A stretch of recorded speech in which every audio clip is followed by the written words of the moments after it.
Where legends breathe again. Eldmyth. In the silent deserts and forgotten graveyards of ancient legends, something waits. Not a ghost, not a demon, but a creature that feeds on death itself. Ghouls were said to lurk near burial grounds, wearing the faces of the dead, luring travelers with familiar voices. They were not born monsters, they became them. But what if the ghoul is more than a corpse eater? What if it is a reflection of humanity's oldest fear, the fear of what happens after death, and what might crawl back? Tonight we uncover the true origin of the ghoul, its myths, its transformations, and why this creature still haunts modern horror. It is not a name spoken lightly by firelight, but a breath of dread carried on the night wind. This is the ghoul, not a creature of fable but a tenant of the liminal spaces, the crumbling necropolis, the sun-bleached caravanserai long abandoned, the deep cistern where water has turned to dust. To understand it is to peer into the dark mirror of our own mortality, our fears of corruption, and the primal terror of that which consumes. Across centuries and deserts, from the pre-Islamic poetry of the Arabian Peninsula to the Gothic horror of Victorian nightmares, its shape has shifted, but its essence remains. A perversion of appetite, a cunning intelligence born of the grave. Our journey begins not with a roar, but with a scrape of talon on weathered stone, the glimpse of a shadow that moves against the wind, and the chilling realization that in certain desolate places, you are never the only one listening. The ghoul's origins are as dry and bitter as the grave soil it is said to haunt. Its roots dig deep into the sands of ancient Arabia, emerging from a world where the desert itself was a living, hungry entity. In the Jahiliyyah, the age of ignorance, before Islam, poets and storytellers gave form to the unseen perils of the wilderness. They spoke of the gull, a shape-shifting desert demon that appeared to weary travelers as an isolated oasis, a lost kinsman, or a beautiful stranger, only to lead them astray into the consuming emptiness. It was a manifestation of Al-Ghawaz, the one who plunges deep, a symbol of deceptive mirages and the land's treacherous appetite. These early ghouls were less corporeal monsters and more spirits of place, genii of dissolution, blurring the line between environmental hazard and malicious intelligence. Their very name whispers their function, derived from roots implying to seize and to distort. With the advent of Islamic cosmology, the ghoul found a new, if precarious, place in the order of creation. It was often classified among the jinn, beings of smokeless fire, possessed of free will and thus capable of both good and evil. Scholars like Al-Qazwini wrote of ghouls as a specific, malignant class of jinn, dwellers in ruins and wastelands, notorious for their shape-shifting prowess and their diet of carrion and human flesh.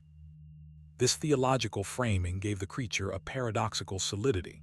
It was no longer just a story, but a potential fact of an unseen world, subject to divine law. A famous hadith even recounts the Prophet Muhammad encountering a ghoul and giving it the chance to embrace Islam, a tale that underscores its status as a rational, if monstrous, being. This period cemented the ghoul's physicality and its enduring link to death, but also hinted at a complexity beyond mere mindless hunger. So what does the ghoul in its purest, most feared form truly look like? Imagine a body forged from hunger itself. Tall, unnaturally thin, its limbs elongated and jointed like those of a starved predator. Its skin is not skin, but a taut, leathery parchment the color of sun-bleached bone or grave earth, stretched over a framework of sharp angles. The face is a nightmare of contradictions. Eyes that burn with a faint, phosphorescent yellow or green light, intelligence warring with insatiable need. Its mouth is a permanent, grimacing rictus, revealing rows of needle-like teeth, stained and broken, designed for rending and tearing. Often it is described with bestial features, the hooves of a donkey, the claws of a lion. It moves with a disturbing, skittering grace, capable of both unsettling stillness and bursts of horrifying speed. Its smell precedes it, the sweet-rotten odor of turned earth, old blood, and spoiled meat, a perfume of the charnel house. The ghoul is not a mindless zombie. Its intelligence is its most terrifying weapon. It is a hunter, a trickster, and a patient consumer. Its primary domain is the graveyard, the battlefield, any place where flesh returns to earth. It uses its shape-shifting abilities not for grand illusions, but for cruel, intimate deception. It might take the form of a recently deceased loved one, calling a grieving widow into the night with a familiar voice. It mimics the lost traveler, begging for help only to lead its savior into a pit.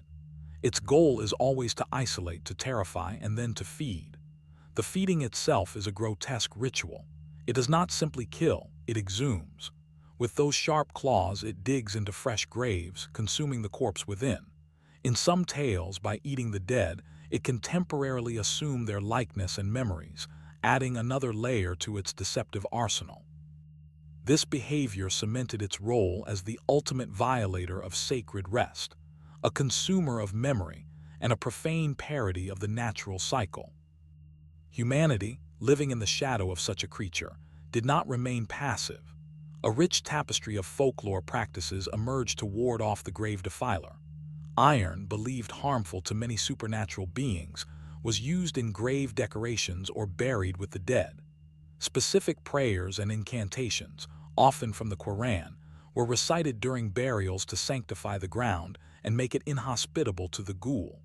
The most poignant rituals involved the bereaved themselves. It was said a ghoul could be deterred by the passionate, genuine grief of a loved one. Its deception could not withstand raw human sorrow. Travelers in the desert carried talismans, avoided speaking of the creature by its true name, and were taught to recognize the signs of its mirages, the oasis that never drew nearer, the guide whose feet left no prints. These practices were an armor of belief, a way to psychologically fortify the borders between the world of the living and the hungry dark. Let us now journey into a specific legend, one that chills the bone. It is told in the villages near the ancient city of Babylon. A wealthy merchant, Ahmed, lost his beloved wife to a sudden fever. Distraught, he had her interred in the family mausoleum on the edge of the desert. For nights after, he was visited by dreams of her calling to him, saying she was trapped, not dead. Tormented, one moonless night he took a lantern and went to the tomb. The heavy stone door was ajar. Inside, by his lantern's shaky light, he saw her, sitting up in her shroud, smiling weakly. "Ahmed," she whispered, her voice dry as papyrus. "Help me. I am so cold." Heart pounding with a mixture of hope and dread, he stepped forward. As he reached out, the lantern light fell upon her hands resting on the shroud. They were not the delicate hands of his wife, but gnarled, dirt-caked claws. And the smile widened, far too wide, splitting the familiar face into a grin of needle-sharp teeth. Not all encounters with the ghoul end in consumption. Some tales speak of a strange, parasitic relationship. In the folklore of the Sinai, there are stories of ghouls that attach themselves to a particular family or individual, a curse passed through generations. This familial ghoul does not kill outright but bleeds the household's vitality slowly. It manifests as poltergeist activity, strange scratches at the door, livestock found drained of blood, the constant smell of decay in the home.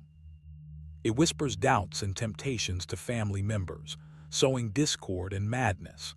Exorcisms are temporary. The creature, tied to the bloodline itself, always returns. Such stories transform the ghoul from an external monster into an internalized rot, a personification of hereditary illness, generational trauma, or a family's hidden shame that slowly devours them from within. The ghoul also found a niche as a guardian, albeit a horrifying one. Legends from the Maghreb speak of ghouls bound by powerful sorcerers or saints to protect hidden treasures or sacred sites. These bound ghouls are often more bestial, their intelligence suppressed by magic, acting as lethal watchdogs. They might be set to guard a desert spring vital to a tribe, a cave containing a prophet's relic, or the hoard of a long-dead king. In these roles, the ghoul's predatory nature is channeled, its territory clearly defined. To encounter such a guardian was a test. Only those with pure intent, the right knowledge, or immense power could pass. This twist added a layer of grim utility to the creature, making it a tool of the powerful, a living trap in a world of secrets. The transformation myth of the ghoul is one of the most tragic. Some tales suggest they were not always monsters. A recurring motif, especially in Persian variations, is that a ghoul was once human, a person of such profound wickedness, greed, or transgression against natural law like cannibalism, that their very soul was twisted. Upon death, denied peace in either heaven or hell, they were cursed to walk the earth in a form that reflected their inner corruption. Their eternal hunger is a punishment for their insatiable desires in life. In other versions, they are the offspring of Iblis, Satan himself, or humans who committed the ultimate sin of trying to cheat death through dark pacts, resulting in a half-life of endless craving. This origin story makes the ghoul a profoundly moral creature, a walking cautionary tale about the consequences of violating sacred taboos.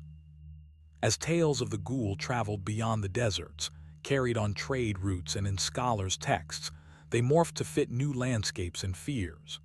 In the dense forests and mountains of Persia, it became the Ghouls, often more bestial, sometimes with shape-shifting powers focused on wolves or other predators. In Ottoman lore, ghouls were said to infest the vast cemeteries of Istanbul. When these stories reached Europe, filtered through Gothic sensibilities in works like Beckford's Vathek and later, Burton's translation of the Arabian Nights, the ghoul began to blend with native monsters. Its characteristics seeped into the vampire and the zombie, emphasizing the corporeal horror of the undead consumer. However, the Europeanized ghoul often lost the original's cunning intelligence, becoming a more straightforward, graveyard-dwelling brute. The 19th and 20th centuries saw the ghoul fully assimilated into Western popular culture, most famously in the works of H.P. Lovecraft. In stories like Pickman's Model, Lovecraft reimagined the ghoul as a degenerate, subterranean race that once was human. These ghouls are artists, philosophers, and survivors in the dark places beneath cities, maintaining a grotesque parody of society. They are still consumers of the dead, but Lovecraft added a layer of cosmic horror and tragic kinship. They are what humanity might become under the right, or wrong, conditions. This interpretation was a seismic shift, transforming the ghoul from an external arabesque monster into a mirror for our own potential devolution, a theme that would deeply influence later horror and fantasy. In modern fantasy, from tabletop role-playing games like Dungeons and Dragons to video games like Fallout and World of Warcraft, the ghoul has become a standardized fantasy enemy. It is often a low-tier undead, a zombie variant with a preference for corpses. While this has democratized the creature, it has also largely stripped away its rich cultural baggage and its terrifying intelligence. The modern gaming ghoul is a target, not a trickster. However, in some contemporary Middle Eastern literature and film, creators are reclaiming the narrative, exploring the ghoul as a metaphor for historical trauma, political corruption, or the consuming nature of grief, thus restoring its symbolic potency. The ghoul's journey from desert demon to global monster is a map of human fear itself. It began as an explanation for very real dangers: starvation, dehydration, getting lost, personified as a malicious intelligence. It evolved into a guardian of moral and physical boundaries, a punisher of transgression. It became a symbol of the thing we fear we might become if we surrender to our basest appetites. And in the modern age, it has become a versatile vessel for new anxieties. The ghoul endures because it is fundamentally about consumption, of flesh, of memory, of identity. In a world that still grapples with death, greed, and the corruption of the sacred, the shadow at the edge of the graveyard, the whisper in the desert night, remains a potent, chilling archetype. So the next time you hear a strange sound in an empty place, or feel the uncanny feeling of being watched from a stand of dead trees, remember the old stories. The ghoul may be a myth, a folktale, a pixelated enemy, but the spaces it inhabits, the places between life and death, the landscapes of loss, the hunger that can consume a soul, are very, very real. It is the shape we give to the darkness that eats. And perhaps, in giving it a shape, we learn just a little more about keeping our own lanterns lit and our feet on the path as we journey through the long, silent night. Another legend fades, but the next awaits. Like this video, subscribe and continue the journey through myths.